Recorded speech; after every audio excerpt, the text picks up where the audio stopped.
வாழ்க வளமுடன். தலைப்பு: கொட்ட பாக்கும் கொழுந்து வெத்தலையும் போட்டால் குழந்தை பிறக்கும். குழந்தை பாக்கியம் இல்லாதவர்களும் மாதவிடாய் சம்பந்தமாக சிக்கல் உள்ளவர்களும் ஒரு விஷயத்தை செய்யும் பொழுது அவர்களுக்கு அந்த சிக்கல் தீருகிறது. இதற்கான ஒரு டிப்ஸ் இப்பொழுது நாம் பார்க்க இருக்கிறோம். அந்த காலத்தில் தாம்பூலம் சாப்பிடுவது என்று ஒரு பழக்கம் இருந்தது. அதற்கு பல காரணங்கள் உண்டு. ஒன்று, நாம் பொதுவாக கசப்பு துவர்ப்பு என்ற சுவையை சாப்பிடுவதே கிடையாது. கசப்பு துவர்ப்பை சாப்பிட்டால்தான் நமது உடலில் ஆரோக்கியம் கிடைக்கும் என்று வள்ளலார் போன்ற பல பெரியவர்கள் இதை கண்டுபிடித்து வெத்தலை மற்றும் பாக்கை தாம்பூலம் என்ற பெயரில் சாப்பிடுவதற்காக சில வழிமுறைகளை கண்டுபிடித்து வைத்திருக்கிறார்கள். அதேபோல் குழந்தையின்மை மற்றும் பெண்களுக்கான கர்ப்பப்பை சம்பந்தப்பட்ட அனைத்து நோய்களையும் குணப்படுத்தும் மருந்து இந்த வெற்றிலை பாக்கில் உள்ளது.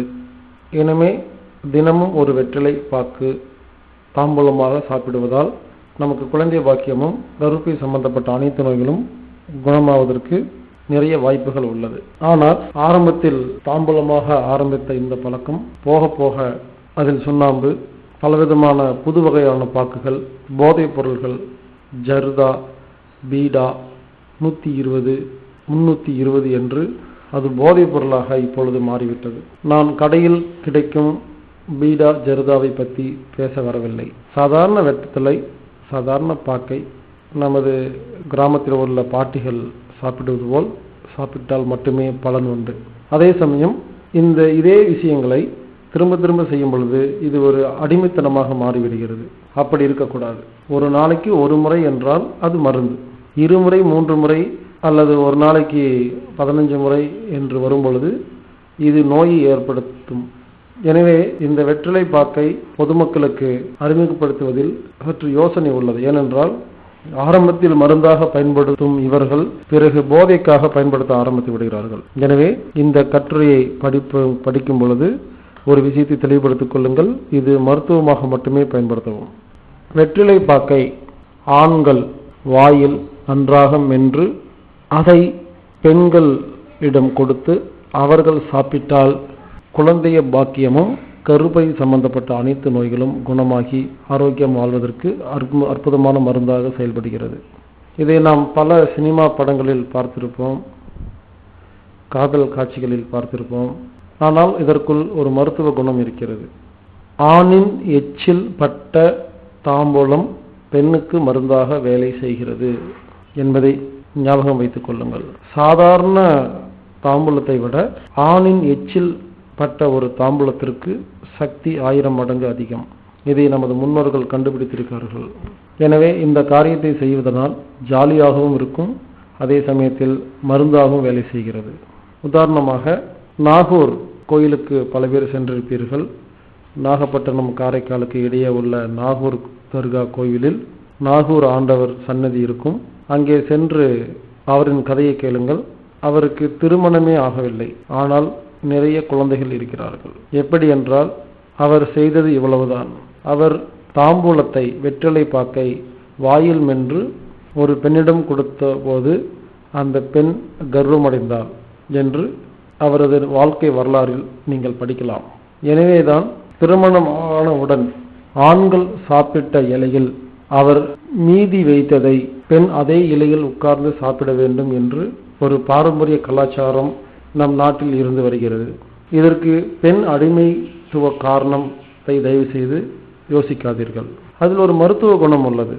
எனவே திருமணம் நடந்து முடிந்தவுடன் குறைந்தபட்சம் ஒரு குழந்தையை பெற்றெடுப்பது வரை கணவன் சாப்பிட்டு மீதம் வைத்த அந்த உணவில் கணவன் தனது கை, எச்சில் பட்டிருக்கும். அதை ஒரு பெண் எடுத்து சாப்பிடும் பொழுது அவருக்கு உள்ள நோய்கள் குணமாகி ஆரோக்கியம் அடைகிறார். உடனே பெண்கள் அனைவரும் அவர் சாப்பிட்டதை நான் ஏன் சாப்பிட வேண்டும், நான் சாப்பிட்டு வைத்ததை அவர் சாப்பிடுவாரா என்று சில பேர் கேட்பது என் காதில் விழுகிறது. சற்று பொறுமையாக இருங்கள். நான் இது சம்பந்தமாக ஆராய்ச்சி செய்து பெண்கள் சாப்பிட்டு வைத்ததை ஆண்கள் சாப்பிட்டால் ஏதாவது நோய் குணமாகுமா, இல்லை அதில் என்ன மருத்துவ குணம் இருக்கிறது என்பதை நான் ஆராய்ச்சி செய்கிறேன்.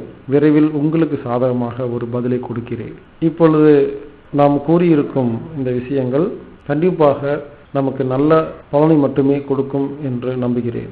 இதனால் நமக்கு சைடு எஃபெக்ட் என்ற பக்க விளைவுகள் எதுவுமே கிடையாது. காசா பணமா முயற்சி செய்து பாருங்கள்.